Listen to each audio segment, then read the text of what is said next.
Good evening, everybody. It's Friday. It's 9 o'clock. It's time for What's on Joe Mind. It's the TeamStream. How's everybody out in TeamStream land doing? We're fine. Joining me as always. She's the first lady of G.I. Joe cosplay. You know her, you love her. It's Joe Colton, everybody. Hey, everybody.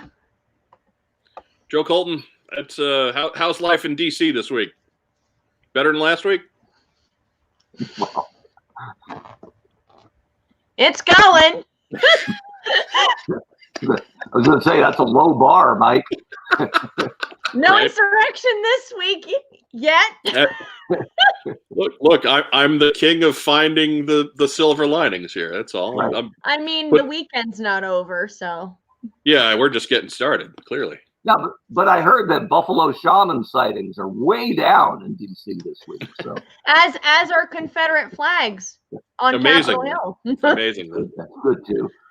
Weird how that works out. Anyhow. You got to get rid of those loser flags. Second place. So close. Anyways, also joining us this evening, former head of marketing for the G.I. Joe brand at Hasbro, it's the honcho, Mark Weber. Hey! And I'm testing all sorts of new stuff out. So we rotated the computer desk, right? So I didn't really move so much as pivot. But look at this. I got this nice blank wall behind me for my giant melon to center on, I guess.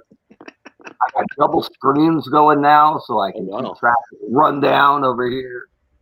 And the camera right here. It's still a work in progress. We may have more going on next week. Want to see if I can get a big toy shelf behind me. Full of carefully posed toys, so you know I'm legit. Right. That's mandatory. I got more options here. I mean, I got somebody else's toy shelf behind me. I don't know if that counts. I mean, I like the mystery of it, that it's at an angle. So you're like, what is that? Ooh, is that? Could that be that Cobra Viper I've heard so much about? No, probably. He's looking. No, it is not. It's a Venkman, right? It's always Venkman. Yes, it's every other classified figure that Rob owns, but not the Viper. I'm not sure where the Viper is. That's a common theme. That's pretty much the anthem of the G.I. Joe collector these days. Yeah, it's tough hunting out there, but I want to remind everybody that those have been out for 2 weeks. Be cool. Everybody chill. Much like the Cobra Trooper, there's probably a whole bunch more of them about to show up just any day now. Right? Yeah. That's what they told our guest host a couple weeks ago. That's true. But, you know, Hasbro, sometimes they don't give us a straight story on that. I don't know how we would know that for certain. Right, Mark? I have no comment on that. The disclosure that they made you sign said that you have no comment on that. I have no comment on that. So a tough week out in Joe land. Yeah. I don't think Fireflies ever shipped to the state of Indiana. Which is weird, because aren't Fireflies kind of native to Indiana and Ohio? And you'd think, right? Yeah. But when they first dropped on the first of the year, when you looked in Pop Finder, when you looked on Target site, it said that they weren't sold at the store. Didn't say they were out of stock. It said they're not here. Stop looking. They're never coming.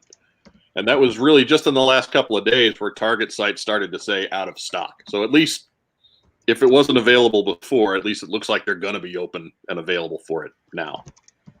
So I'm optimistic. The sun will come out tomorrow. I think that's impressive. I think that optimism is, it's like enjoying Vogon poetry. Bet your bottom dollar that tomorrow there'll be Vipers? There'll be sun. Joe Colton, you going to start singing with me here? Nope. No? Come on. Come on. I can put a soothing baritone on top of your not good singing voice. No. Oh my God. It's not even that. The sun will come out. Tomorrow. See? See, you can sing a little bit when you do your mic impression. That's not so bad. Yeah. Yeah. Get Robin here. We'll do a quartet. Right? Mm-hmm. Oh yeah. Be good. And so, yeah, apparently we're not the only ones having this issue here. My Target said that they weren't selling exclusives when they first launched. They did a reset on the 10th, and now they have them. That's probably not too weird. Just because. Go ahead, Mark. I was just saying, how would you qualify have them? Like have a listing that there's no probably stock? more like they have a space for them, but whatever. That's better than not having anything at all, right? Sidebar here, just so I don't interrupt again. If you blink, you're gonna miss the lovely Elizabeth flying behind me up the stairs. Ready? 3, 2, 1, and go. Oh, Screen cap! Screen cap! goes. Spotted. JP said, I'm Canadian, so our local Target is a Canadian Tire. That is true. As a Canadian, I can confirm that. They tried to do Target Canada. They You did. Walmart. Yeah. Walmart sabotaged it. Wouldn't Well, happen. yes and no. There was also some pretty gross mismanagement from Target going on there. They can't blame it all on. They can't blame it all on Bentonville, Arkansas. The Canadians told them to get ood. Hey, Sorry, on your way Something out. like that, yeah. get out, eh? Sorry.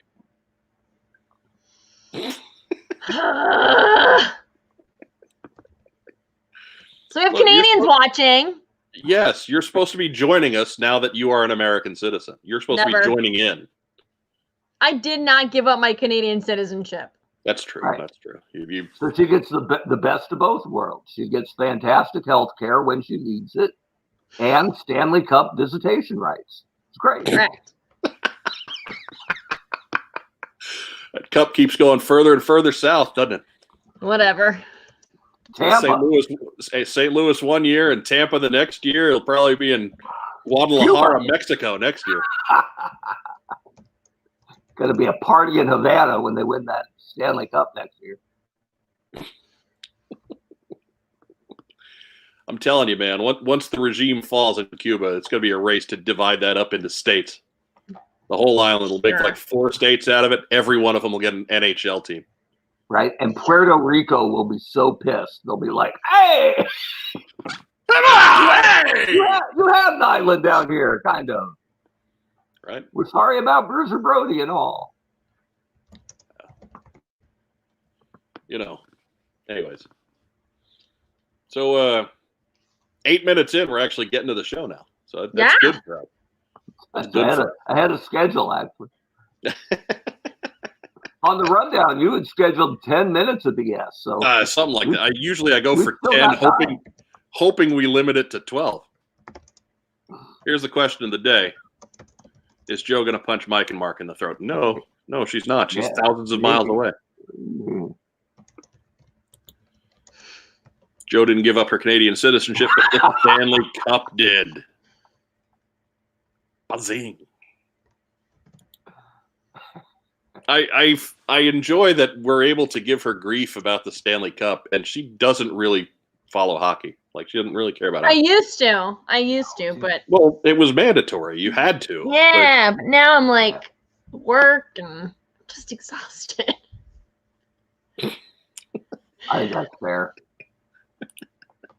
Let's Go to the Mall by Robin Sparkles. No Target anchor in that mall.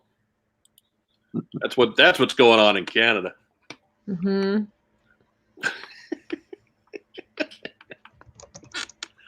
Oh, so anyways, we do have a big mailbag Postsac episode planned for this evening. We do have a couple of items of news, so let's hit that first. There we go. It's like the Joe Colton rule there. Hear a long pattern of silence. And You froze for a second, so I didn't know if you could hear me. oh, okay. But I also long didn't know if you were silence going to repeat followed it. by sound effect sound. So Right. We could test that there. You and I just shut up suddenly, like with a hand What? signal. And or we can do like when Phil and see if Donnelly Joe was on. Doot, doot, doot, doot, doot. Like when Phil Donnelly was on, he just froze and the screen Yeah. froze, and so Joe and I just froze to match. It was a good time. He's wonderful. So, anyways, Right. first news item. A classified Duke has been spotted and confirmed with his new paint apps. It appears as if the new Roadblock, Scarlet, and Duke figures will be placed in all assortments going forward. For example, the new Scarlet and Roadblock will not be just limited to the Wave 3 releases. So any Duke, any Roadblock, any Scarlet for any assortment going forward appears to be the new paint apps. And much like Roadblock, it's not, Duke isn't really different, but he's just more muted. There's no gold on the shin guards, and the gun has some of those paint apps removed, which is, it's too bad, really. I like the gun with the gold paint apps and the blue and the, you know, I liked it on the gun. I just didn't care for it on his uniform. But anyhow. Isn't the gun that came with your Duke sideways? Like it shoots around corners? Yeah, it's bent. It's more like if Duke has the high ground, it's kind of shooting downward. Then Anakin is in trouble. Right? Yeah. Because that dude never met the high ground. No. Joe Colton, what are you working on there? I had to answer an email.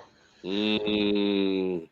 It's never ending, man. Like 6 days. Tell him to buzz off. I wish. Yeah. You tell him Tell that her to the watch. weekend has started because What's on Joe Mind said so. Mm-hmm. Tell her to watch her mouth. Mm-mm. The weekend doesn't start till What's on Joe Mind says so, but now it's started because we've said so. Welcome to the weekend. Okay. Anyhow, So Duke, that's colors. Yeah, Duke's got more black details and fewer gold details, and that's probably nice. a positive. I didn't find a real good picture where it showed up in our limited ability to share graphics. So I think it's interesting, you know, because it is, according to the old rules, one drop of paint, that's a brand new figure. Right. So, and I've been gone quite a while, so who knows if that's still the rules. I always thought that one was a little ludicrous, right? That, you know, change the color of the guy's hair, and oh no, it's brand new item, cost an item count. So it either means the rules have changed, or hopefully that the G.I. Joe brand is being allocated more SKUs, more, you know, item count within Hasbro's walls. Because even making just a small change, even if you don't like the change as a collector, it's better than just putting out the same figure again. So now I think the question really is it better to put repainted Duke, Roadblock, and Scarlet out there for the brand? Is it better for the brand than to put, because they're taking a slot of what could be another Zartan or another Flint or another Lady J in a box. So by mixing up your cases and kind of playing the hits again, it shows a more mainstream push for the brand, which in a movie year, you know, probably makes sense. So, because the diehards need them anyway, right? Yeah. The diehards want every Duke, every Scarlet. So, I think it's probably a smart move. So, we'll see. I mean, we really haven't seen classified on the pegs, right? Not in any volume, no. Not in any volume. So, and that's, you know, for a long con, but for a long play, it's not a bad thing. That's an old McFarlaneism. He'd rather make 10 too few than 1 too many. So, but I think they were far enough on the 10 too few side that they really didn't have a chance to grab any new attention. No walk-up kid going, wow, that guy's awesome. What's G.I. Joe? So, you know, maybe this will give them a better shot at it here in year 2. Yeah, it's I really think that the case of G.I. Joe's distribution issues is one, pandemic, right? So again, you take 4 months of production out of a year, it's going to affect everything else that year. You're just not going to get caught up right away. They're probably just starting to get caught up on some of that stuff now. But the second part of it is I think they greatly underestimated the demand of fans for this type of product. I think just time and time again, we've been doing this show for almost 10 years, and it never fails to be the case where there's some kind of tweak or there's some kind of relaunch or soft reboot, and the number we used to hear get tossed around was, oh, it's the same 7,000 people buying the same stuff over and over again.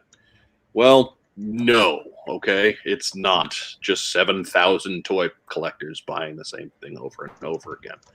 G.I. Joe is something of an evergreen brand. It just doesn't, it has that appeal. It does not go away. It does not die. It's part of our collective pop culture consciousness. And I just think that they've underestimated that again. So.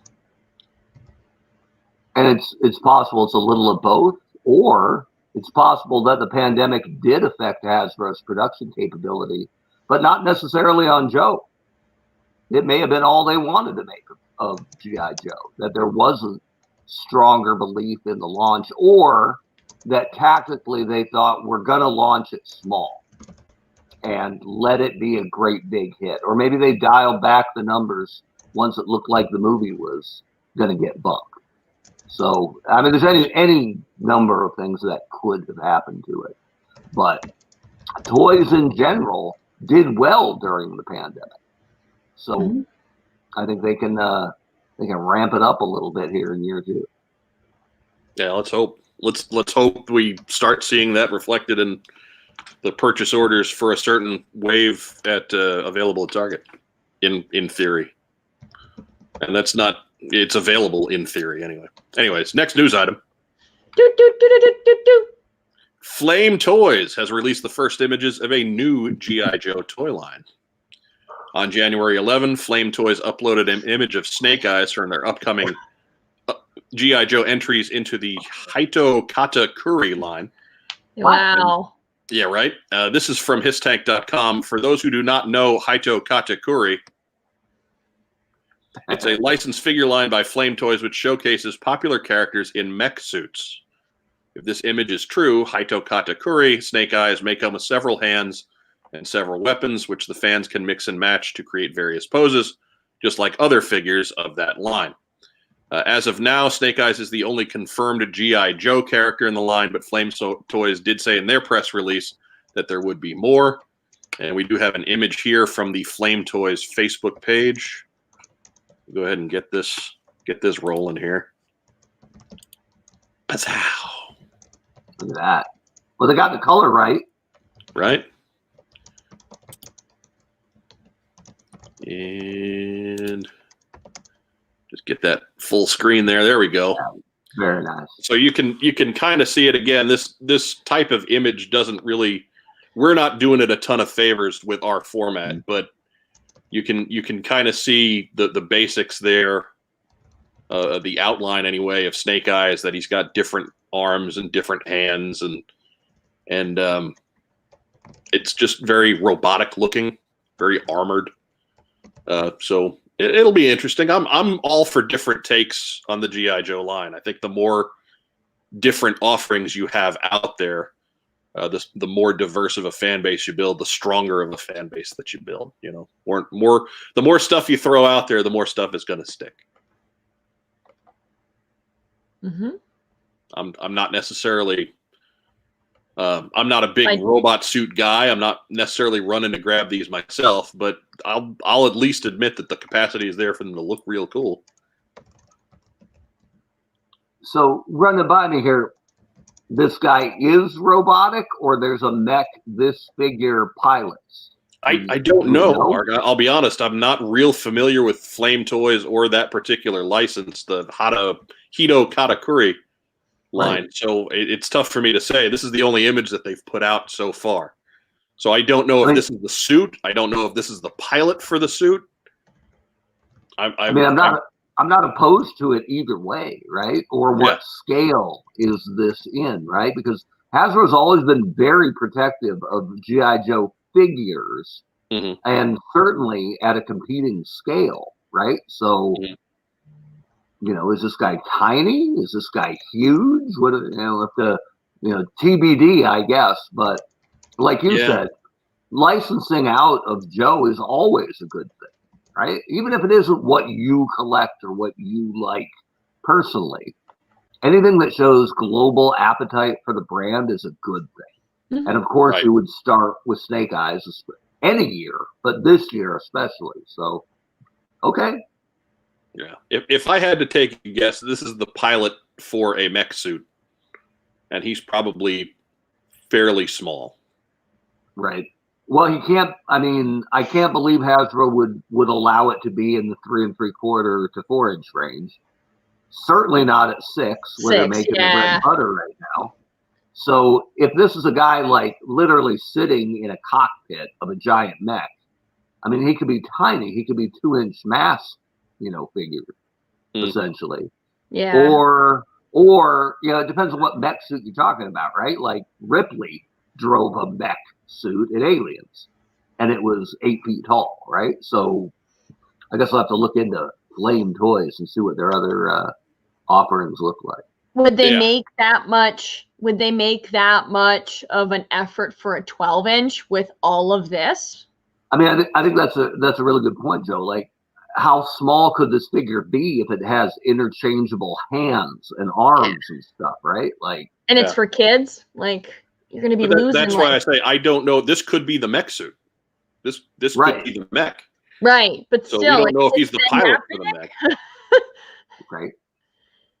It's tiny. Yeah, and I'm okay with it. It doesn't matter to me particularly. I doubt if it's something I'm going to be after as a collector, but as a fan of the brand, if this is something that's hot or something that's moving and they want to incorporate G.I. Joe into the style, cool, go for it. Love it. You get me a mech suit Recondo with a iron hat, then I'm in. Yeah, with a funky hat and a mustache, robot mustache, like some of the Transformers used to have. Yeah, Wreck-Gar had an incredible mustache. He had some serious facial hair game. Killing it. I can't see right now, but I noticed that Joe Colton has gone silent. So hard to shave as a robot. Fucking hate robots. Robots. And there is also, for those of you managing the swear jar tonight, there it is. First one of the evening. Hey, speaking of Recondo, let's see if I can share this screen. No, why? I got this for our friend Joe Colton. Found this online this week. I totally forgot about this till right now. Mike, if you could do me the favor. Oh! Can you then take a sledgehammer and just bash his head? I called this guy Recondo. Anyway, I saw a wounded Recondo and thought Joe would like it. So there you go. If I find a battle-damaged Mercer, I'll save it next week. Okay. Okay, so we got some guys. Great like that. We have some guys giving us some details in the chat line here. Oh, about the figure? About the Hito Katakuri line. According to Matt Rubin, the Batman of that line is $200. Oh. And it's around 7 inches tall. So bigger than classified. But that's the mech. What we're looking at is the thing, right? Matt? Mm-hmm. Answer me. I'm going to guess that is the mech. Okay. 7 inches. So if that figure is 7 inches tall, then they're not going to squeeze a tiny Snake Eyes inside of it that's as posable as what was in that diagram. So yeah. Okay. Yeah, it was tough. Like I'm by no means a great Google searcher, so Lord knows I just kept coming up with the same image over and over again. So I'm glad somebody out there is a little bit more familiar with Hito Katakuri than I am, because I mean, there really hasn't been a high-end representation of the Joe brand that has been terribly successful, right? Right. I mean, the Sideshow stuff was absolutely incredible. Mm. But when it first came out, I was like, God, that's gorgeous, and I can't swim in that pool. Right. I only ever would have bit if it had been one of the guys I couldn't not have. And for me, luckily, my favorite Joes are a little bit non-mainstream, right? Ace, Thunder, Steeler, Interrogator. They were going to have to be pretty damn successful to get me in their demographic. Yeah, when Sideshow Thunder rolls out, that's just, we're done collecting everything else because clearly Sideshow has to be your winner. But they were all great. They were all outstanding. I wish I had them. At the time, I wished I'd had them, but I knew I couldn't be dropping 150 per, Joe collectors have, not to stereotype, but that wait for Marshall's attitude kind of gave Joe collectors the what's the word I'm looking for? Let's base it down. Joe collectors are thought of as cheap. Mm-hmm. That's kind of a prevailing belief about the community. True or not, that's out there. So anybody who's tried to collect vintage line Joes on eBay right now is certainly not cheap. That's true. But did anybody see that coming?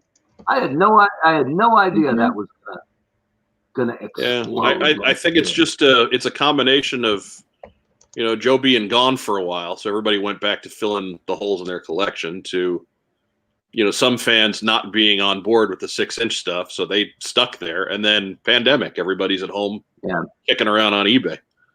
So it's a perfect storm, if you will. It's been going longer than the last 12 months, that's for sure. But I wonder if mint on card Joes in a few years are going to go through the roof as all the old O-rings start to snap in everybody's vintage mint on card collection, or if people are going to look at a vintage mint on card auction and go, wow, that O-ring's going to break in a year. Do I really want to drop, $300 on, I don't know, Tracker? Okay.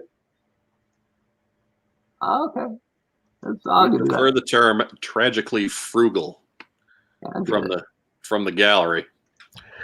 So anyways, that's the news. And that brings us to tonight's main event. That is Postsac. Now we're talking. And of course, that is you guys. We put out the call for Postsac letters last week. You guys flooded us up to the point where we just needed more time to get to them all. And then Terry came on last week, so we had even less time. So we needed to do more Postsac. More post, yeah. So to get rid of it, right? Yeah. Well, yeah. I mean, you don't want to be sitting on those forever, because by that point, then everybody will have a new question. And knowing, we don't want to deprive our audience. Right. I mean, people barely care what we have to say anyway. So true. Anyhow, if you have questions, live viewers, if you have questions, just hold on to them for a little bit. We will get there. I don't get the chance to jump around between where I can see them and what I've got in the slideshow. So just hang on to them if you've got them. And that's what we'll say about that. We will certainly do our best to leave some time for live questions going forward. So anyways, let me get that up here. We will get to our first letter from the folks at home. I have really been enjoying the weekly shows. You're welcome. Regarding the discussion on A Real American Hero 40th anniversary next year, in 2004, Hasbro re-released nearly every set from the original 1964 launch. There were ads in collecting magazines at the time with the heading 1964 was a good year. Do you think we might see something similar in 2022 as 1982 was a good year? Similar to Mark's pitch when he was at Hasbro, but I'd rather see them retool the original O-ring figures. And this is from Jason Luttrell via Facebook Messenger. Jason went so far as to even send us a copy of that advertisement. So we can see that there. That's the cool. one from 2004. So if he's asking, do we think that's going to happen? Do we want to see that? Do we think we might see that? I don't think we're going to see that personally. I mean, anything involving retooling is a lot more expensive. So, although, part of the genius of the 82 line was how well they reused the tooling within the same lineup. So, it wouldn't be as onerous a bill as maybe you might think. But another bit is that Hasbro's been really good about over the years is being very careful not to re-release something that could be passed off as an original. So with the vintage market spiking right now, if they wanted to do it, they'd have to be really careful to, make some color. See, how can you stay as true to 82 as you want to for an homage while still making it noticeably different enough that the pieces would never get confused? So it's a little tricky. Yeah. See, I would be okay if they did something like that. I'd be okay with it if they re-released in 25th anniversary the Pursuit of Cobra style modern figure, but they would need to fix what was wrong with it. Yeah. Like you're Fimark, I'm going to steal your line here, but the brutal chest cuts would not be acceptable. Yeah. In an anniversary line. Like I'm not dealing with that with Flash or Grand Slam or frankly anybody. Like the technology is there to do that right. We have seen any number of companies, including our good friends at Boss Fight Studio and Marauder Toys. They do a fantastic waist joint on 3 3/4 inch figures, 4-inch figures. Do something like that. If you're going to re-release stuff like that, do something in that vein. But I'd be okay with it if they put some effort into it. I don't necessarily want to see the same Mobat as 1982, which is the same one we've been getting time and time and time and time again. Well, even trying to use that old Mobat with a 25th anniversary figure, like the hips come up to the top of the turret. Yeah. Like you would have to find a way to, at bare minimum, hollow out the turret at the bottom so the figure could sink down into it further. Mm-hmm. Like it was all stuff that I was looking at because, and again, I would love to do, or would have loved to have done, like Mike has suggested. What I was trying to do was to get it done in a way that would be appealing to the fans, but also approvable by management. And I knew I was only going to get 5 items to work with. So I was going to have to re-release a lot. So I was really looking at, how can we cut? Where can we, how can we make this? And they would have been figure 2-packs. So I could sync up, the figures that were going to get the new tooling. Like I think in my pitch, the only head to toe brand new figure was Scarlet. Sure. I wanted to do an 82 because we all love her. I'm not going to rip on the redhead, right? And certainly not on the only female in the first series. But that Scarlet figure needed some help, right? So, and they could do it a lot better now. So that was the one that was going to be head to toe.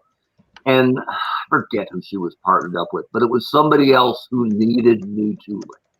So even though there was no set, you would put Scarlet with Snake Eyes, right? That would make sense. Well, they had maybe Stalker. Snake Eyes. I think I had her with Flash, actually, because no. I had the tool to do it right because it was going to be, because I had limited items. It was going to be the Vamp and the Howl together. So that was going to be a new item. So that let me do some new stuff for Clutch and Grand Slam new. And then Grand Slam gave me Flash as a repaint, not as a new figure. Sort of. Makes sense. Because I was going to get a new vest on him, so it would at least cover up that brutal chest cut. And anyway, there were lots of hoops to jump through. So there's a difference between doing it right, which I would have loved to have done, or doing it as well as they'll let me. And that's really what my plan was, because I knew the do it right part. Hey, I need 10 items. Yeah, that's not happening. You only get 5. I'm like, Transformers can ask for 5 more because they have 200. And it's like, well, of course, they probably need more. But if Joe wants to go from 5 items to 10 items, it's like, whoa, you're doubling your item count there, son. Like, Always playing the percentages on you there, Honcho. Always. Even I swear, if I'd have gotten 10 items to do it right, a month later they would have come and said, "Hey, Nerf needs 2 of your items." Nerf's got 180 items. Table flip. How revolutionary are those darts? Come on now. Joe Colton, you got any thoughts on this? No. Just No. willing to let the two old men prattle on. Yes. All right. I ranted the topic dry. That's fine. Next letter. What slight changes to an existing vehicle would improve it? For example, cockpit or cover on the original Fang. Regards, Martin, via email. And Martin has pointed out that he is a UK listener. So greetings, Martin, from the United States. Little nod to our friend HCC788 out there. So anyways, what slight change would you make to a vehicle? My personal one, we covered it just a few seconds ago. I'd do something about the moped. God, Yeah. drove me crazy. Drove me crazy. That no, it just you have to do something different with that turret driver area. It's just bad. It wasn't that great in 1982, but you're willing to look past it because it was motorized and steerable and all that other good stuff. It has not aged well. So that would be something I would do a little bit differently. Just something else with that. Yeah. That's all. I can't go on anymore. It's making me feel terrible. Joe Colton, what slight change would you make to an existing vehicle to improve it?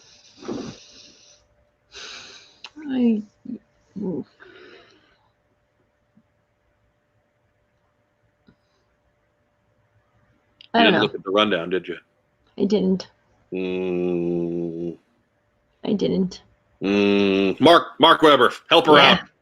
I would. The Fang is actually where I was going to go with it. I would have beefed up, and you wouldn't even notice it really, except that maybe it wouldn't break.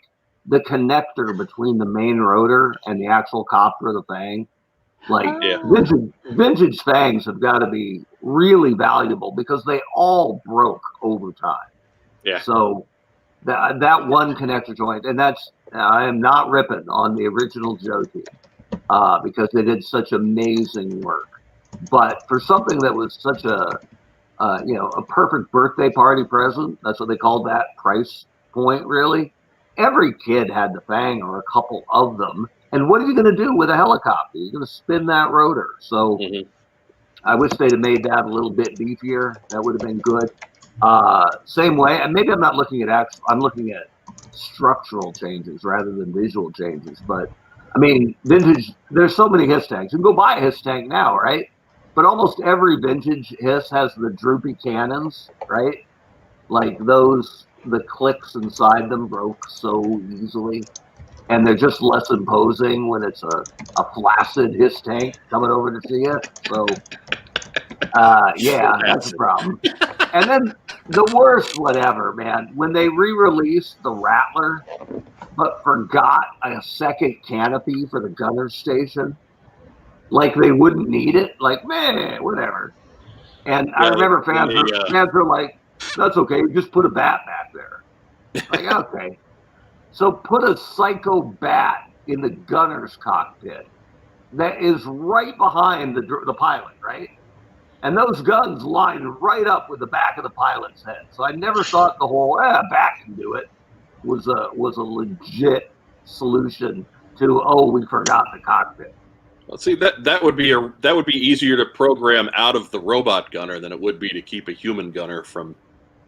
So you figure if you're shooting at something and you're following its trail, and your line of sight goes there, the human is not necessarily going to think to stop in time, whereas the robot is going to hit to a certain point and just stop automatically, and there's no free thought involved. So that's a good point. I mean, I can't think of any kind of entertainment or media where a robot would go amok and try to hurt their human controllers.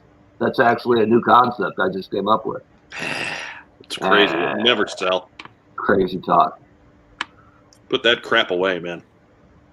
I suppose. Maybe a silver Mirage cycle that doesn't fall apart like a piece of junk. What's important here is you're not bitter. That was one of the few toys I really was mad at when I was a kid. Because Joe's stuff was durable. And I didn't play hard with my toys, right? But that silver Mirage pretty much arrived broken. So yeah, See, that's not a problem we had. Rob had the Silver Mirage, and I think it's one of the things he has that's still in one piece. it held up. Wow. Yeah. I've never had it. No, you don't need it. Not like the Defiant. In Canada, they had a different name for it, I'm sure. I'm sure. Anyway. It was called the Gardien Debut.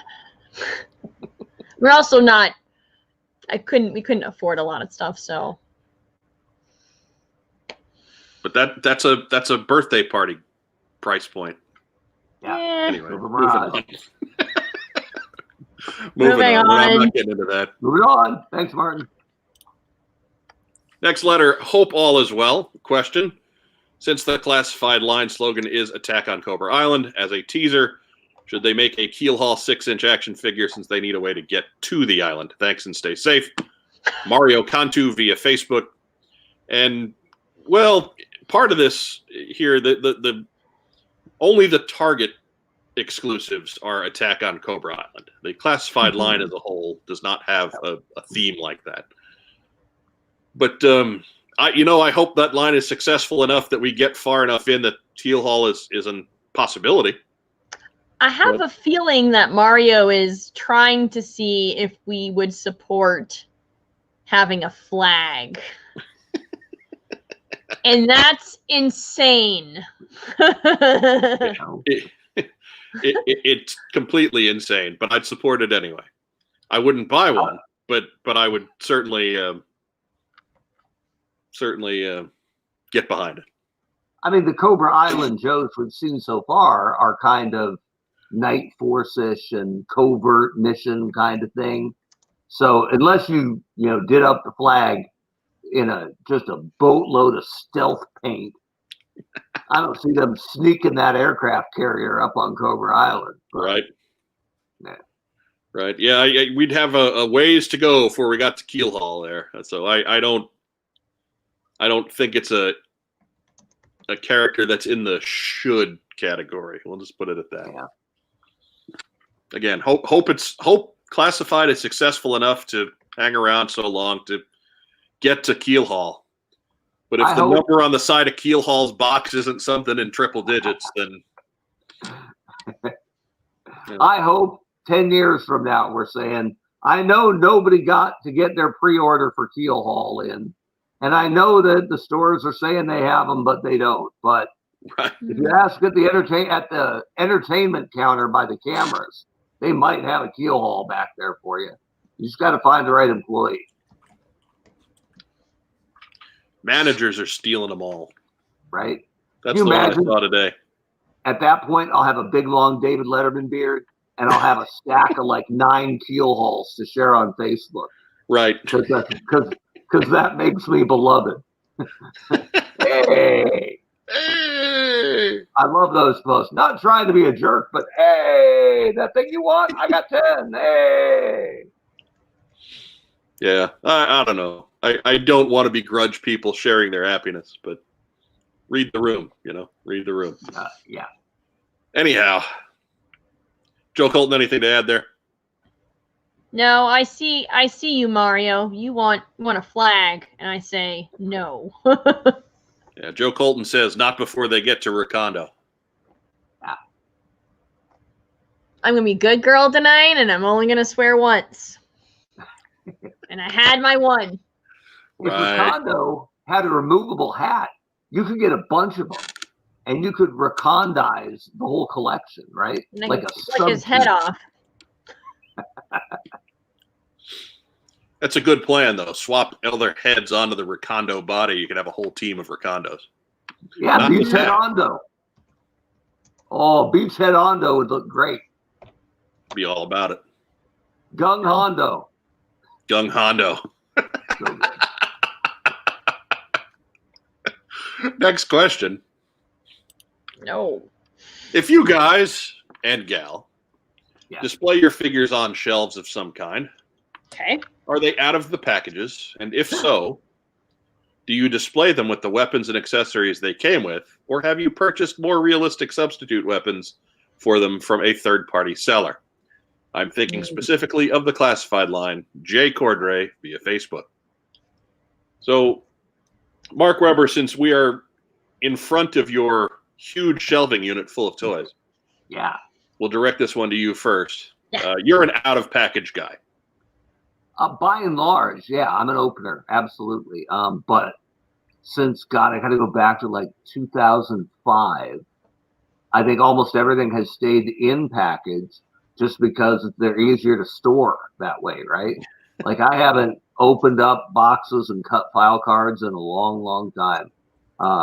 And that's how I'd like to do it. But, once the kids arrived, like there just wasn't as much time. So I've still collected just as much. I just haven't been able to enjoy or display them very well. Like truly, my Joes haven't been displayed since childhood. But as a kid, I had long shelves that looked like a toy store along the longest wall in my room, with all the figures and vehicles set up on them. Like I dug that, and then every couple of months I would say, "Mom, can I have the family room for a weekend?" And I would set up everybody in like the war to end all wars, and then I would go through it one shot at a time, like Dungeons and Dragons, like roll for initiative. Okay, the Cobra Soldier gets a shot. Oh, he misses. Stalker throws a grenade. 3 Crimson Guardmen dead. Like that's how I played with Joes when I was a kid. So I would love to have them all open. I'd love to have them all displayed, but I don't have that kind of real estate nor time. Actually, I got more time than real estate right now.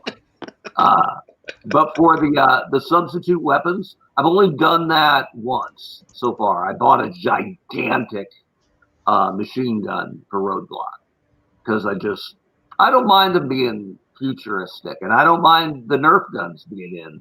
I think that's kind of cool, good synergy there. But the Roadblock, I just don't like the Roadblock gun. Not that it's futuristic, it just looks lame. I don't like it. So I got him a big machine gun, like I'm sure a lot of people have. And I'm a fan of what Bobby Val is doing with his Action Force line. And I think it was incredibly smart of him to put together weapons packs that are 6-inch scale, legit current military, because that's not what Hasbro's doing. And I have no inside knowledge of it, but I gotta imagine the sales on those pre-sales so far are through the roof. Like, I think Bobby sniffed that out very, very smartly. And if he can get somebody who's only a Joe fan to try his weapons, maybe they're more interested in his Action Force line at that point. I think it's incredibly smart of him, and I do have a couple of those on pre-order. Yeah, same here. And I know Marauder is out there offering similar offerings too, but obviously no 6-inch figure line from them to back that up. But I know they've got the weapons out there. Mm-hmm. I'm in a similar space to Mark. There's not a whole lot of real estate right now. I don't have a lot that isn't packed away. So technically, I'm an out-of-package person and displayer. But right now, not a whole lot. No, not a bunch.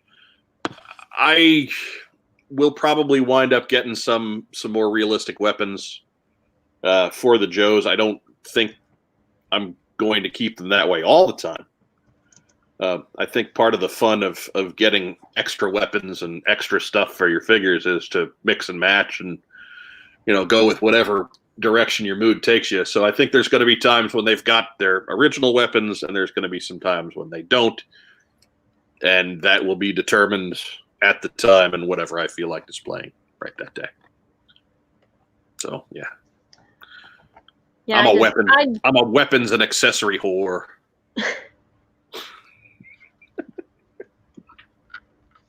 Well, we got our quote now. Oh right? My God.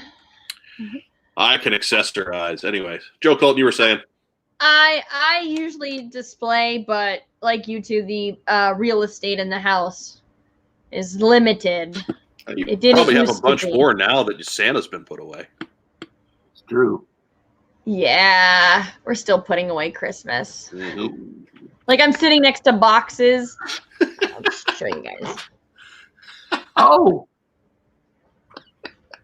So you didn't open any of the presents? Goodness. So yeah. So I would display more if I could. And what I used to do, I have a display case with lights and stuff, and I would every 6 months or 7 months, I would switch them out.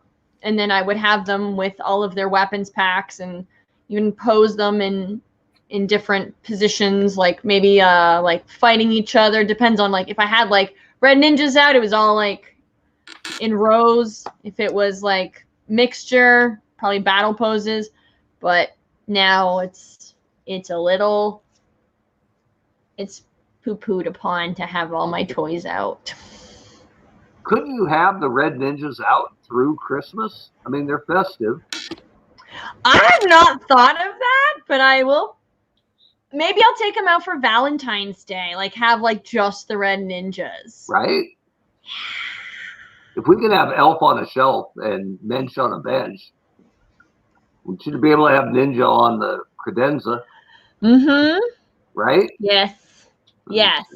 Just get some of those little fuzzy pipe cleaner type things that are green, and you can just put it across their chest like a sash, like it's rope or something.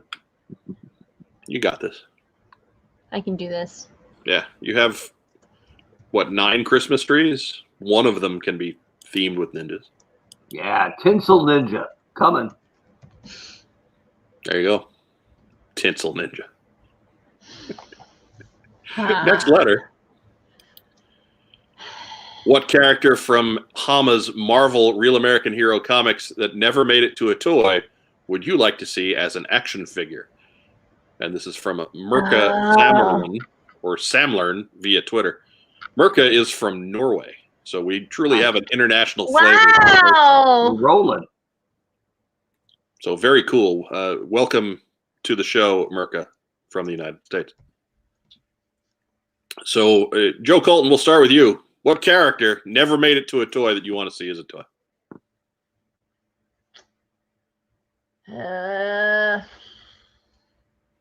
See, the ones that I wanted were toys, but like I wanted a better Quinn, and then we got a better Quinn. So like I don't want another one, right? Fair. So like I wanted a better low light. I got a better low. Like I got a Python. Like I've got the ones that I really, really want that are not the usual 6. So. Yeah, Retaliation and the Collectors Club, they scratched a lot of itches, so got to give them some credit there.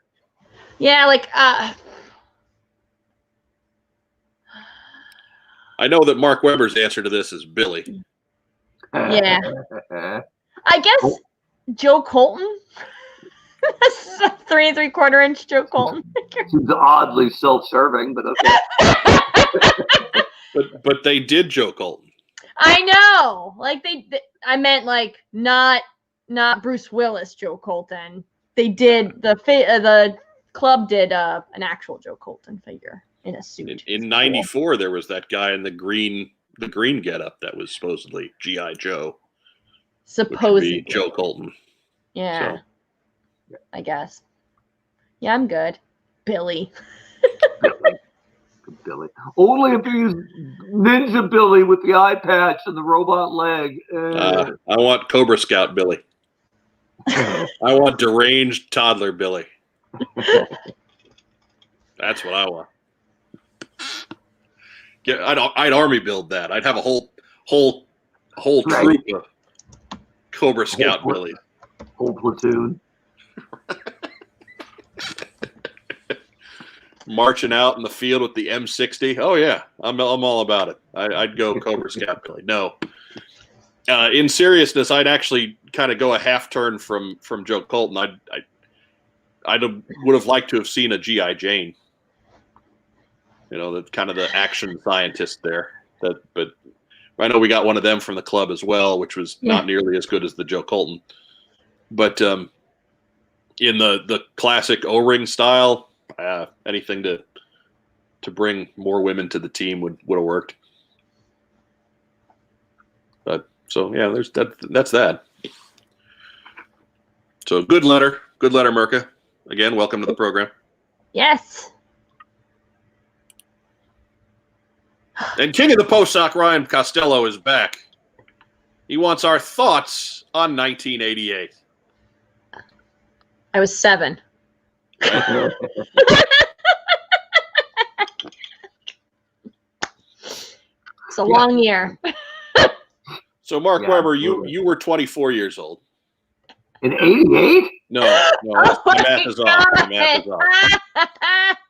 But You'd think I'd have been more dominant on that freshman soccer team you'd have thought so. I didn't. You just at 24. throwing It's a shoulder blocks all over the place. It was a bad coach. He didn't know what he was doing. Whatever. No, I would have been 15. So you're turning. That's the year of hardball. Yeah, turning 15 at the end of 88. So, yeah. So we're talking 8th grade, man. Huh. I was a wreck in 8th grade, but that's okay. Look how I turned out. So 88 is what? Year 6 of the brand? 7. 7. 7. It's hard for 2, I 3, don't- 4, 5, 6, 7, 8. So 7th you year. guys. That's This the is year of the Astro Viper, Hardball, Voltar, Okay. Road Pig. It's good that you've got them at the top of your head, Joe, because I don't remember Joe that way, right? I don't remember it as 82 or 83 or 84. I remember it as year 1, and then year 2 with the swivel arm, right? Yeah. And year 3 with blowtorch, and year 4 was the first one with the moving neck, right? The ball joint neck, and so that's kind of how I remember it. Is really from a kid's perspective. Is that? I think it's Iron Grenadier's first year. Yeah. Yes. Yeah. Yes. And I loved. Oh, that's loud. Got it right. The real hot mic. Wow. I got excited. I got it right. I know, but it broke the mic, I think. Sorry. Let's see if that's me. Hold on. Let's try the self-mute test. Any dog within earshot of our show is now screaming in agony. Nope. You know what? Not true. Emma, you all right? Emma Frost. Yeah, she's done. Got nothing. She's just doing that to show you up, though. Oh, she just moved her head, so we know she's alive. I have not killed your dog. That's a real hot mic. 88. I liked 88, and I love the Grenadiers. I love the idea of Destro as his own faction because he was never an agent of Cobra. So and it fit into the cartoon a little bit, but into the comics great because he was always so frustrated with Cobra Commander and his lunatic schemes and cowardice on the battlefield. So Goldhead Destro with the Iron Grenadiers, yeah, I'm in. I'm absolutely in. So yeah, 88 was a good year, I think. Yeah, I'm good with it too. It's a lot of great Tunnel Rat, Shockwave. Some good Joes popped up for the first time there. So our Grenadiers were good. The comic was good. It's 88. Comic was still real solid. So yeah, I was not actively collecting figures at that point. I had gotten out by then. I'd have been 13. But yeah, Joe, the microphone is trying to destroy the program.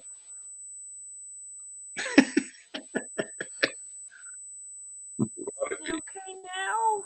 Joe, why don't you leave the studio and come back, and I'll just bring you back in. I think it just needs to reset itself. Okay.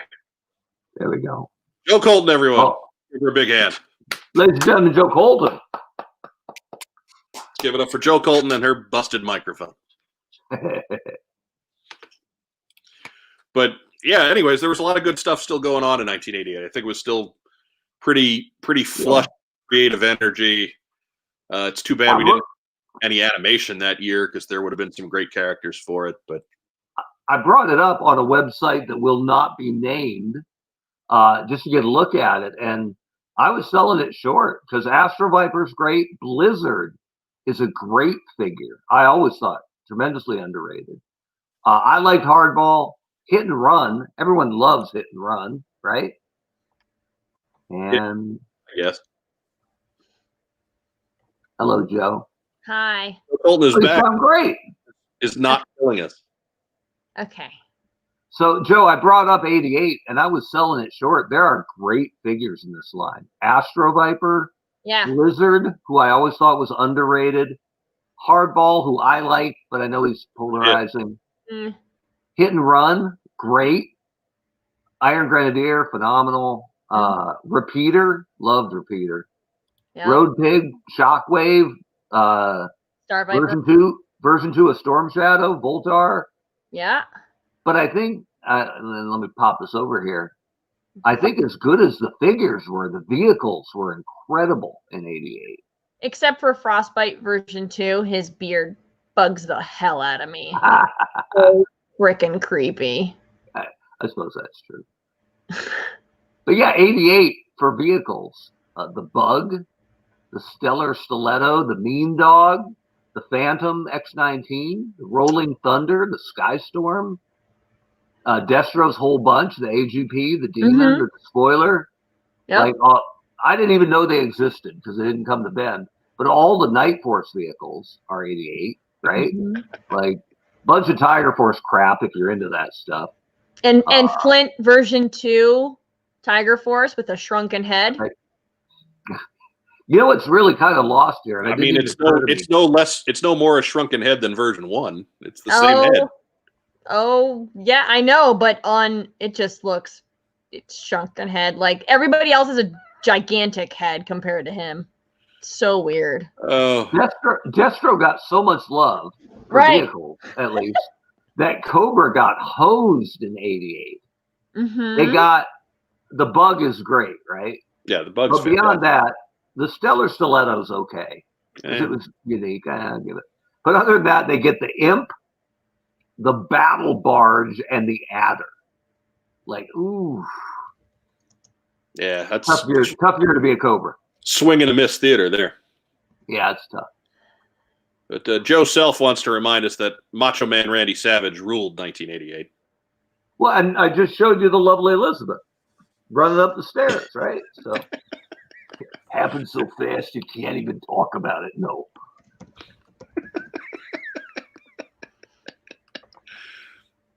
Somebody let Michael Mercy in here? Yeah. Is that what happened? Okay, just checking. We're going to talk E-Man. Oh, yeah. Spoiler. No, we're not. No, not never. No. 3 shorts. Oh, yeah. No. Anyways, really the biggest shame of He-Man is those aren't shorts. Oh! Anyway. I can't unhear that. Joe Colton trying to soldier through.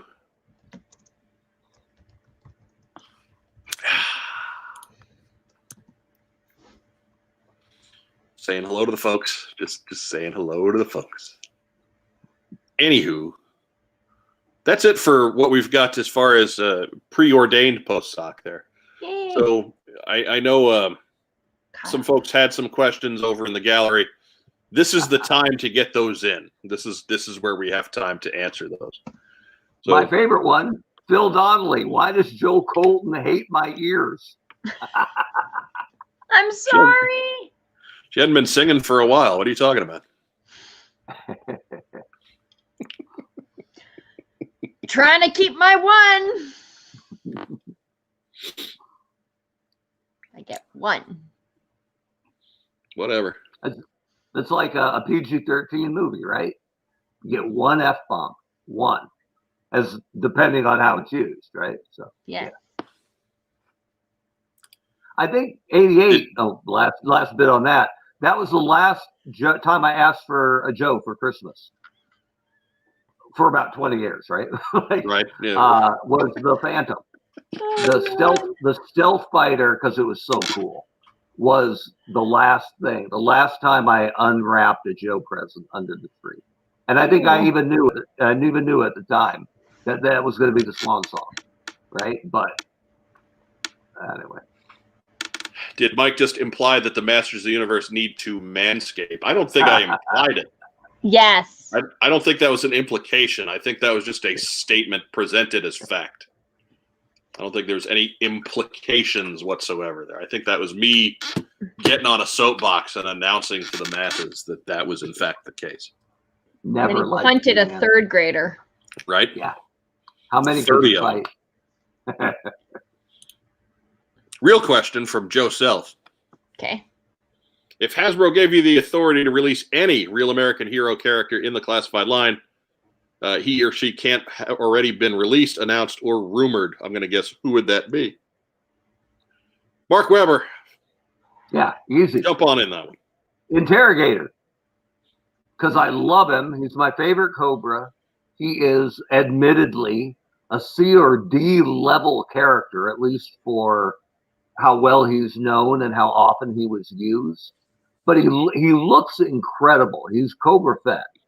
And if you write him correctly, like Max Brooks did in Hearts and Minds, or like I did on his file card for the club, I think he's incredible. I think he'd sell like you wouldn't believe. And I think he's the kind of guy, if they had distribution where they were on pegs, that a kid would see him and go, that's awesome, and come over and pick him up. And if you can get the toy in the hand of the kid, you're halfway home. So, yeah, I do Interrogator for selfish reasons, but I also think he's just so cool that he has more sales potential than his popularity level would make you think. Joe Colton. On the Joe side, I would go with Lowlight and an Iron Grenadier on the Cobra side. Oh, nice. You get that. Get them army builders in there. Yeah. Have your Legion of Lowlight. Mm-hmm. That's not what I meant at all. For me, I'd go with Flash. Ugh. He's my number 2 guy. Love him. Yeah. Need You got your number 1 guy. He's. You knew he was coming though. He's like Beachhead's like a top 10 guy. He's solid B list. Yeah. I don't know how, but for some reason we can't seem to do a Joe relaunch without Beachhead popping up in there. So I'm not complaining about that, but there it is. So yeah, I'd go with Flash. I think he's outside of Stalker, he's maybe the popular guy from 1982 that we haven't seen yet. And Stalker is probably right behind Flash in terms of where I would go with that. And yet if you Flash, guys had to pick, go ahead. If you guys had to pick females 6-inch figures, who would you pick? As far as who hasn't been done yet, I'd go with Serana. Okay. I think she'd just be the more interesting one out of the limited. You know, there aren't that many female characters from the classic days of the line to do. But I mean, obviously there are more now. There's Bomb Strike. There's Dawn Moreno. There's more options. Yeah. But in terms of just being a fun to look at action figure to put on your shelf, Serana would be top of my list. If I was there and they told me, you know, the next line has to have a female in it, I'd go Jinx for sure. Yeah. Like, Jinx will sell. Ninja, the red, Jinx will sell. Personally, the one I've always had a soft spot for was CoverGirl. Like, and I don't know, it all depends on if they can pull off that jacket convincingly, right? It can't look like a vest with detached sleeves, right? That would look lame. Oh, with her arms that are brown, but she's got a vest on. Those and a vest. Stupid. It's a jacket, no. But CoverGirl always bothered me because the head sculpt on the original is atrocious. Yeah. And there have been so few updates or second versions of her. The Club did a good one.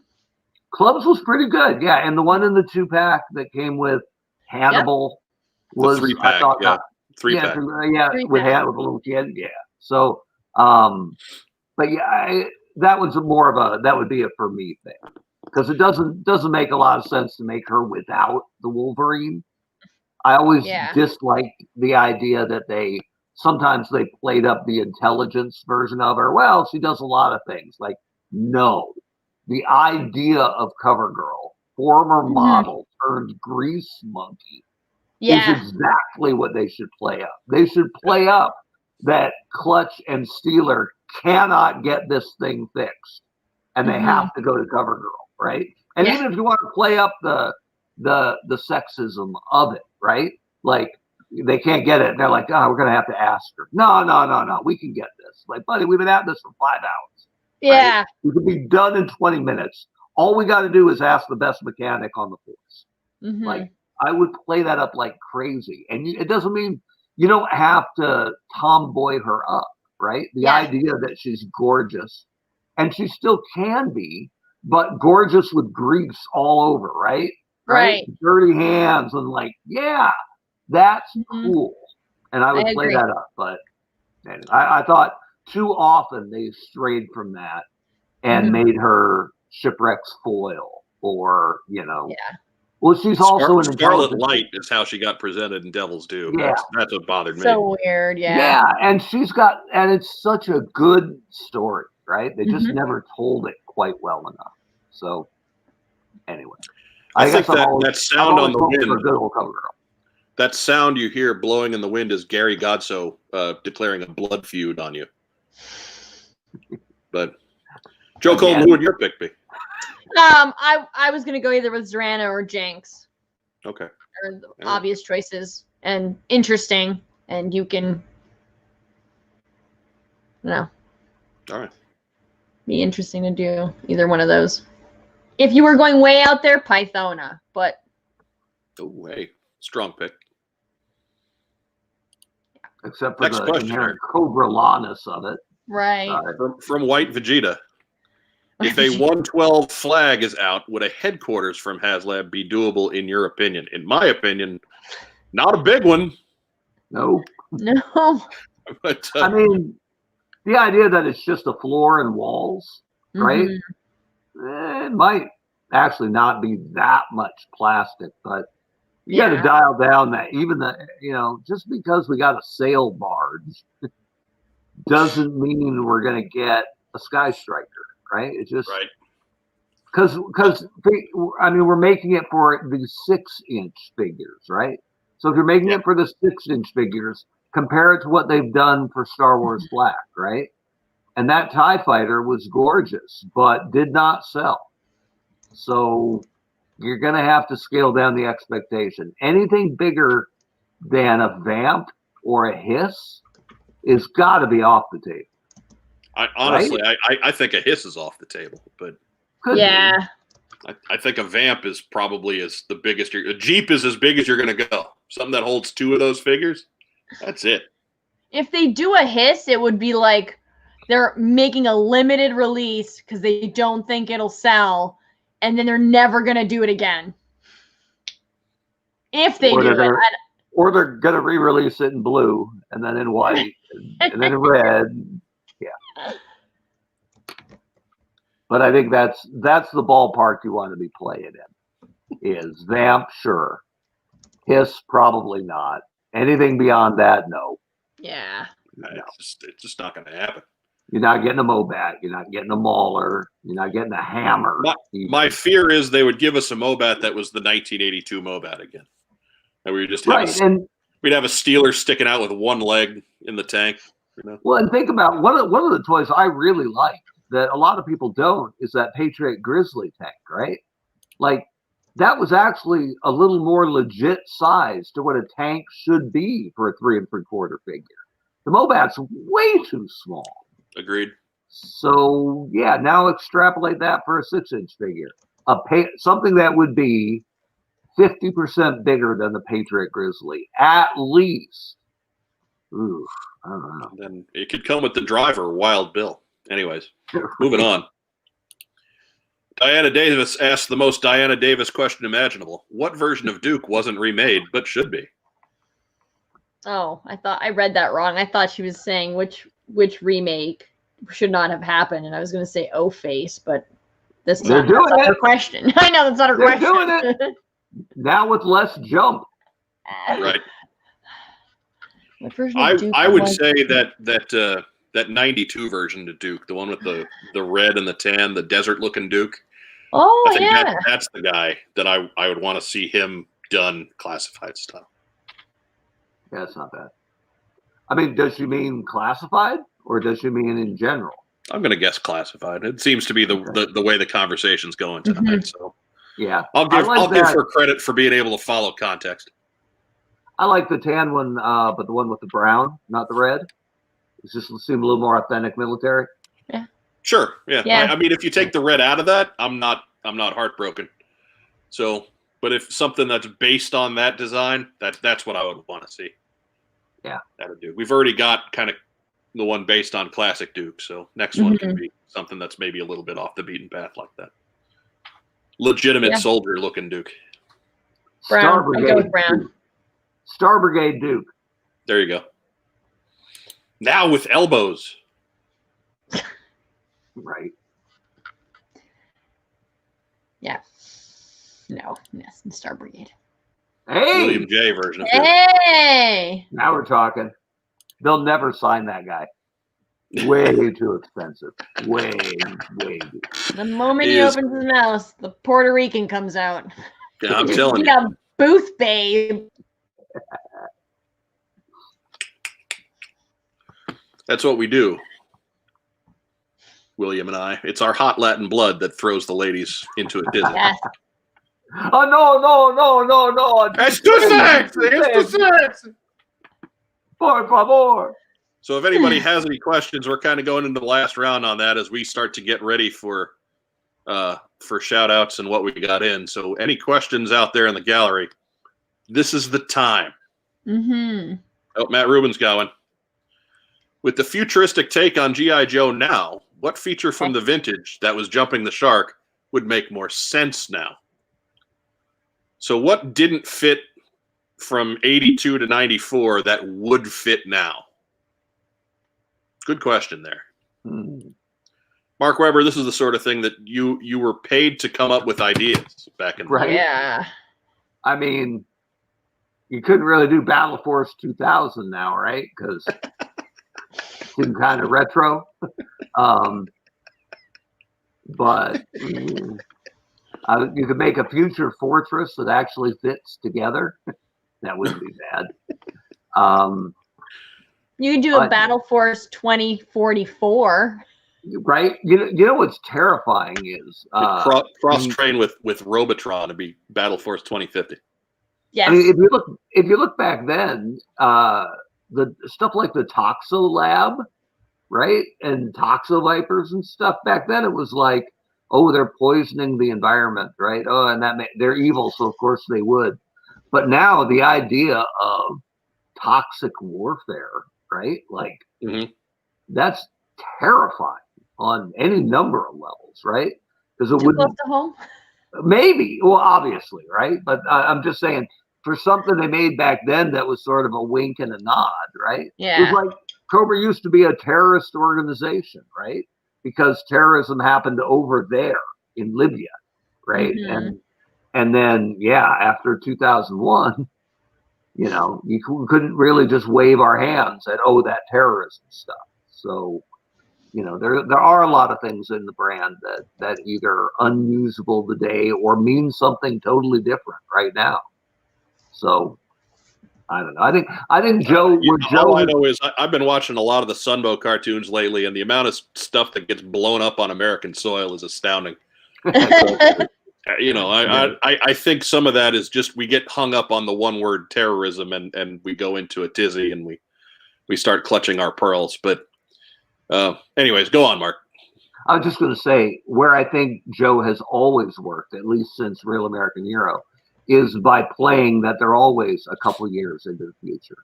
Because a real G.I. Joe team would have the most advanced tech and the most, barely approved prototypes and things like that. So, it just seems kind of counter when my brain tries to wrap around it to grab something from the past that would be applicable now, because I've always believed Joe done right is bleeding edge tech and stuff that you're like, I can't really see that now, but couple years from now, yeah, sure.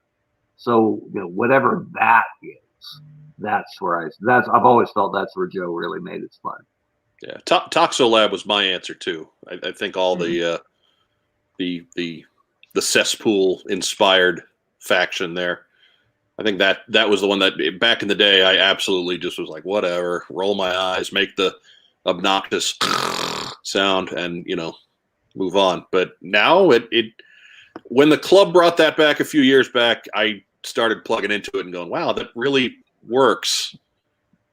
With everything that's gone on between the early 90s and today, that seems to plug in better.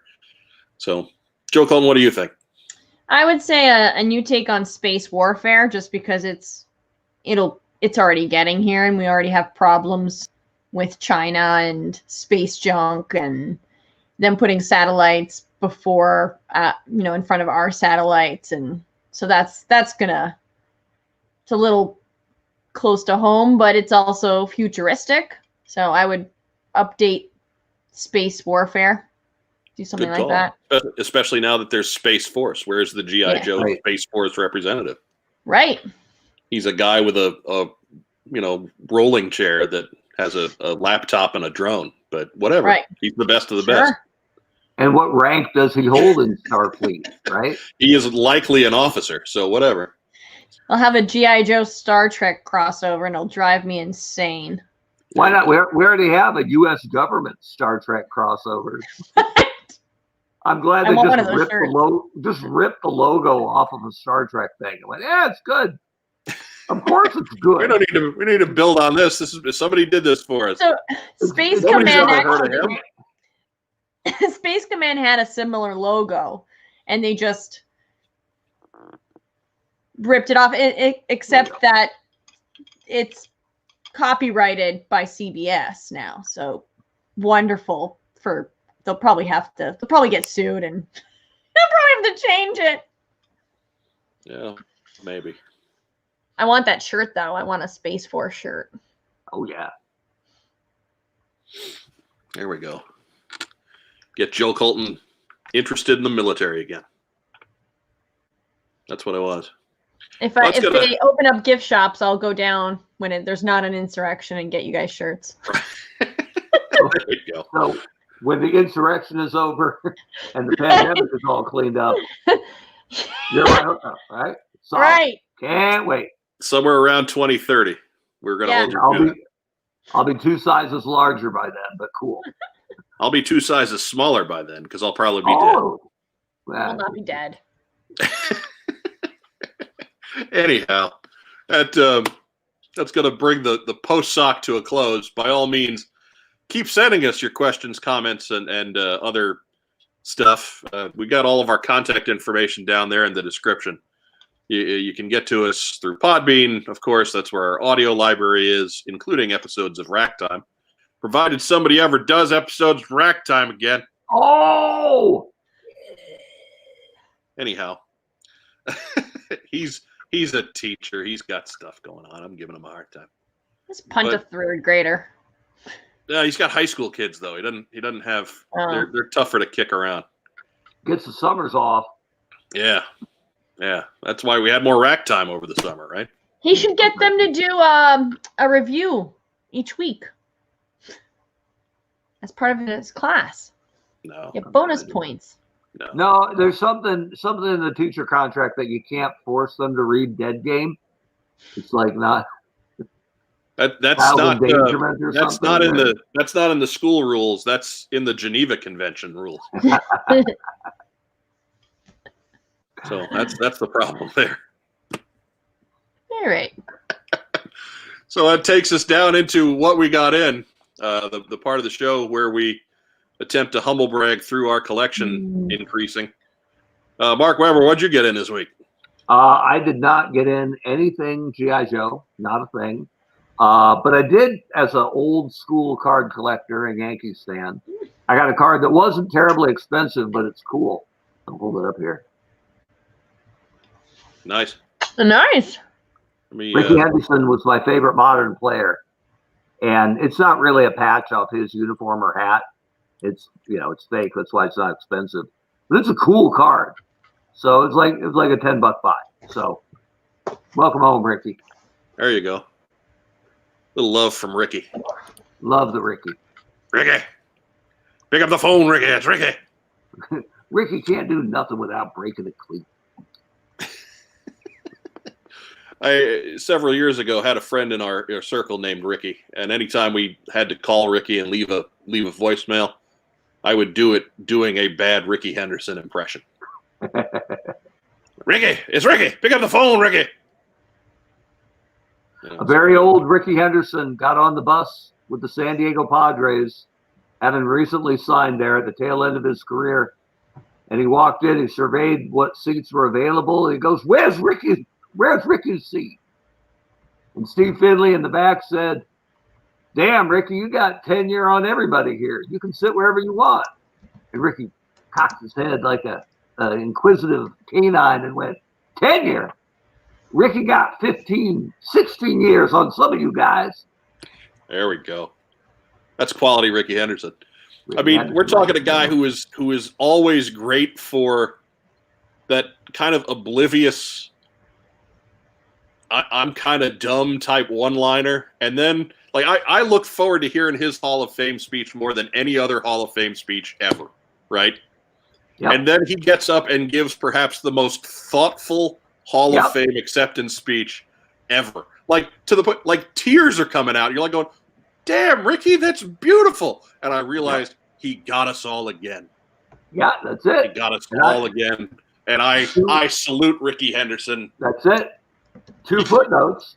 I was in the crowd that day for his enshrinement. Magnificent. And I won $10 from Chris Passamano on the over-under of how many times he would refer to himself in the third person. He said 10 or over was him, single digits was me. He didn't do it once. Not once did he say Ricky this or Ricky that or $10. So zero, you counted 0 as a single digit number then? Yeah. It was didn't go double 0? He didn't try to go double 0? No, I had the under. I made my $10. All right. Thank you, Rick. Again, just a beautiful speech. I dare say, when we get done tonight, go find it on YouTube. Ricky Henderson Hall of Fame acceptance speech. It's a beautiful speech. Yep. Joe Colton, what'd you get in this week? I did not get anything in Joe related. So actually, I didn't get in anything related to anything. I got not doing shoes. like an Easter Bunny collection or anything? Nope. Got nothing this week. I got fabric. That's good. What are you working on with that? What are we working on? A Bo-Katan costume. Redhead, by the way. Yes, I got a match to her color. It took me a few months to figure it out. Well, when you have it on, put up a picture on Facebook so I can post like 8 times telling you how great it is. I will definitely do that. I'll do that. Oh. Hey, I have a question. Yes. Sort of related. How is Wes's hand, given the amount of riveting that I saw going on this week? So, Joe Colton, what is Wes working on to give everybody a base here? So The Witcher from Netflix, the Henry Cavill show, he is making I have sewn him the leather parts. He is now riveting almost 1,000 rivets. Oh. So riddle me this. Is he rotating hands? No, or is he just giving up one hand? He's giving up one hand. So he's going to have like one T-Rex arm by a month from now? Yeah, because he's not ambidextrous, right? Like he's just right-handed. Is he at least being smart and riveting left-handed? No. Do you use the offhand to rivet? Yeah. He's pretty. Very pretty boy. Yeah. Bedazzling. I think that's the truth here. Bedazzling. In the most manly way possible with rivets. Yeah. He was hammering. Bedazzling. So he had to like use a heat gun, not heat gun, a soldering gun to make holes, to then put the rivet through and then hammer it. And he's got gotta use like a. He's gonna complete this fully leather badass outfit, and his poor withered, crippled arm isn't gonna be able to get through the sleeve of it. And it's crazy because swinging a tiny sword. Right. So the guy. Let's see. I am Geralt, the Witcher. Right. So so the guy who makes my Wonder Woman outfits out of leather, he contacted him to make the season 2 outfit, and then he thought about it. He's like, man, I should have got him to make the season 1 outfit and all the riveting, and we should have made the other one. And I was like, Yep. Wait, I'm not totally familiar with The Witcher. Doesn't he wear that giant sword on his back? He's got 2 swords, but yes. So this thing kind of works, right? You just can't draw it. Mm-hmm. He can kind of lean it forward to get it with his good hands. I cannot wait till the pandemic's gone and we get conventions back, and I get to see Wes walking around with his mutant arm totally on the sword for hours. He'll make me. He may also have the Quasimodo hunch going too, so he could be a whole other creature altogether. Yeah. And then William is Jaskier from the show. He's the guy playing the guitar. He's the bard, is what you're saying. He's the bard, yes. Is he able to play the guitar or sing or anything like that? He does sing. The guitar is not real. Wes made it out of wood and foam. So that's we'll eventually get in there. Well, they're really expensive. That's true. I'm just saying that the fact that William does not have a guitar he could already play is kind of disappointing. It's a lute, though. It's not a guitar. Sorry. I'm still picturing Wes walking around a convention, crippled over in half with a mutant arm, going, once a man. I'll have him, when it's all done, videotape him doing that, and I'll just send it to you. How many times has a rivet hammer strike been followed up by a curse word in the last week? So I've been upstairs, but I have heard several curse words. And one day I wasn't home. He had riveted for like 2 hours, and he was like, "You weren't home," but I swore a lot. And it was like, he was just sitting on the couch. He's like, "I don't want to do it anymore. Don't make me." Well, now, again, we got to make sure we're very clear about this. All of this underscoring the fact that Wes is the man. He's the man. So, yeah, can't wait. That poor rivet. You found him riveting before, didn't you? Use that pun if you haven't used it yet. Use that pun. I haven't, but I. When he looks like he's just at wit's end, right? Just use that to tip him over. How's it going, Wes? Your progress reports are keeping me riveted. Yeah. Let him bang his thumb with that mallet and curse real loud and just look at him, wait for the noise to die down and go, a riveting performance, my friend. Boom! He'll run after you, swinging with his good arm. Lurching in your general direction. Anyways, I had a light week this week. But on Monday, I was off, and I figured if there was going to be a time to stop myself from going crazy and check out a vintage toy store, Monday at noon was a good time, right? Everybody's at work, not shiftless layabouts like myself, but other people are at work. So I did go to one, and they didn't have a whole lot, but I did buy a sea slug. Nice, with gun. With his gun, and he's got a nice symbol, and I didn't pay a whole lot for him, so that's what I got this week. That's cool. So pretty. Yes, it works. I mean, $10 well spent, right? I was going nuts. Well, and that's the Sea Slug with the Sea Ray. That's a vehicle that could use an extra driver, right? There's Yes. clearly at least 2 spots for a guy on that thing. So Yeah. Which I have 1 Sea Ray, and I believe I think 7 Sea Slugs now. So I've got a crew. whoa, that's a lot of slugs. Did not expect you to say that.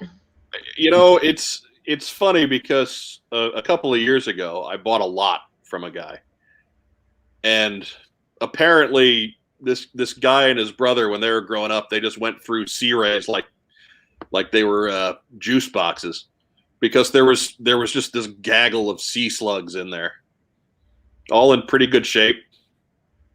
Whatever. I didn't ask questions.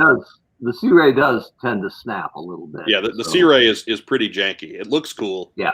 But it does not hold together very well. So I can see how you'd go through a sea slug or 2, but there was like 5 in there. So, yeah. Okay, sure thing, guys. Whatever. I'm not asking questions. I'm not here to judge. You almost got a baseball team there. Right? Yeah. I can have sea slugs take on my Cobra Blue shirts. Or your big maybe Vipers. I think those are the only ones I got 9 of. So anyhow, that brings us to shout outs. Mark Weber, you got any shout outs this week? Just not to be mysterious, but working on a little side hustle project with my oldest friend, a guy named Brent Rotundi from Bend, Oregon. So to Brent Rotundi, Roto,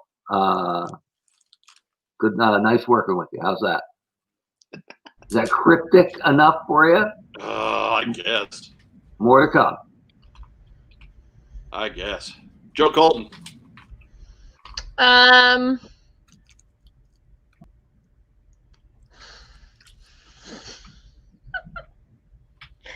My husband for keeping me sane. Maggie and William providing comic relief. Right, Maggie and William for support, and also Julie and Maggie for pushing me to have ladies' nights and taking a break from the insanity that is my 9 to 5. And to you guys, because it's always wonderful seeing you guys each week, and so it's nice. At least we get to chat, even though we don't get together at cons or anything. So it's nice to see you guys and laugh and have 1 or 2 hours a week to see you guys and catch up, and our fans. I don't think we've ever had one event where all the active hosts of the show were there at the same time. We did. That was before you were a host, though. Oh, that's true. And then after you became a host, one guy started skipping shows, and not my fault. Name redacted, never left his mom's basement. So, that made that whole era that never happened. But, anyways, and then Mark Weber stopped going to shows. Mark Weber's only been officially part of the team for, about what? I don't know. 2 years now? Almost a year. It's only 1 year, isn't it? Yeah, it's about a year. That's 1 year. Yeah, you're right. I mean, he was doing double dance before that. Yeah. I filled in for a while, and until you couldn't get the other guys to commit full time, and then you're like, fine, you can stay. I'm like, sweet.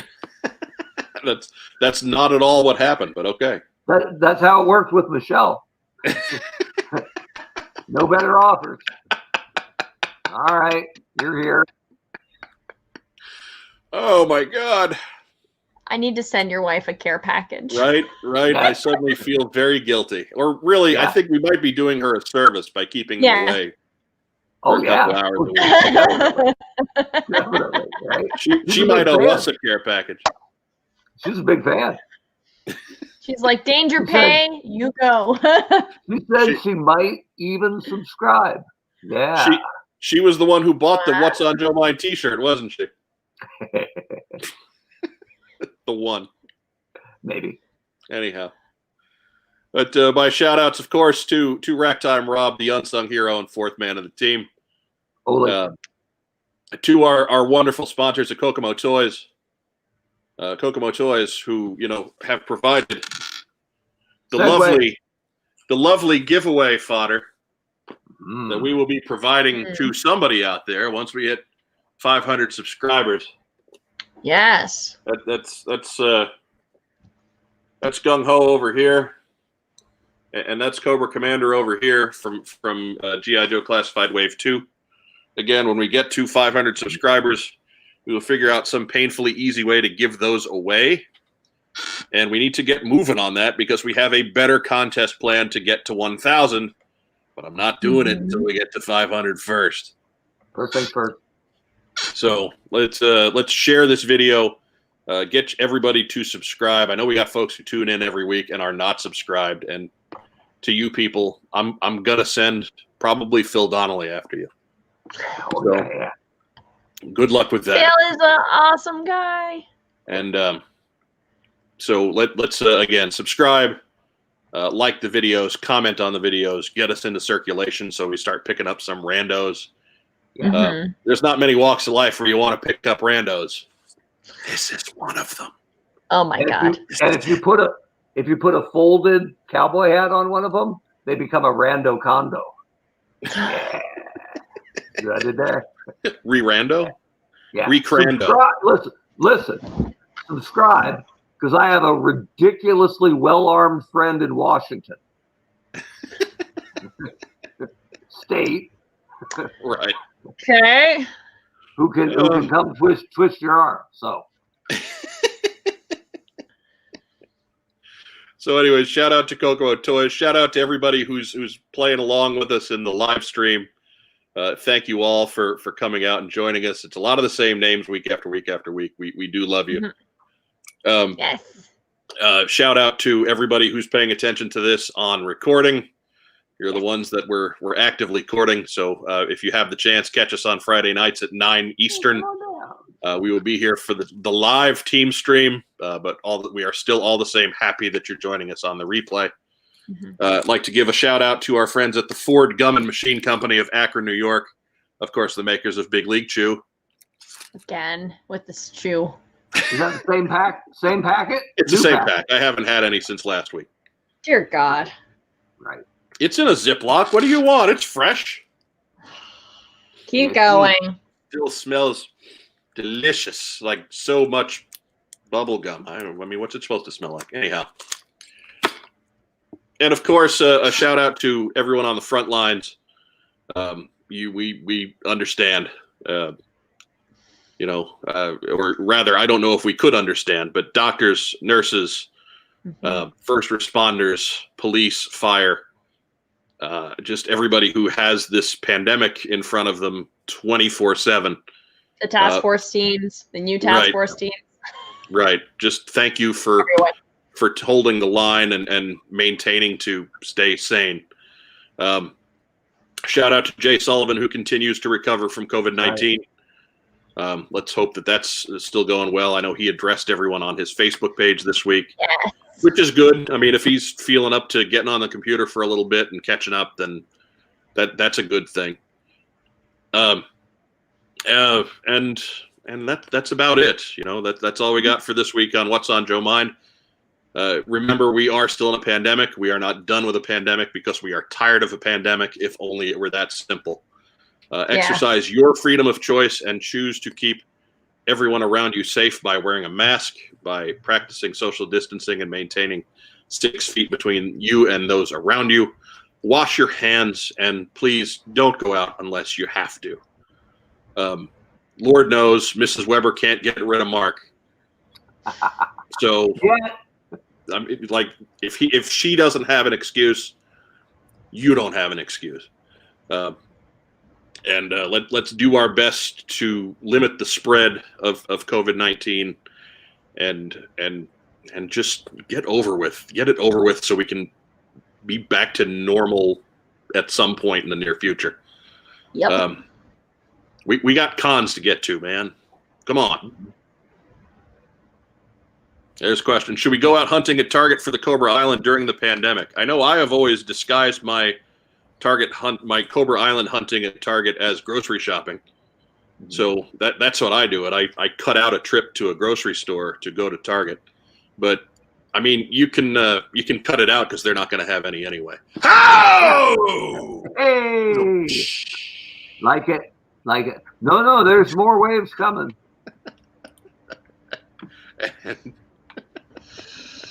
But you're not bitter, and that's what's important. So angry. Yeah. Very bitter. That's what we got tonight. Good night, everybody, and thanks again for tuning in to the latest episode of What's on Joe Mind? Good night. Tune in next week when I'll bring you a new president. All right.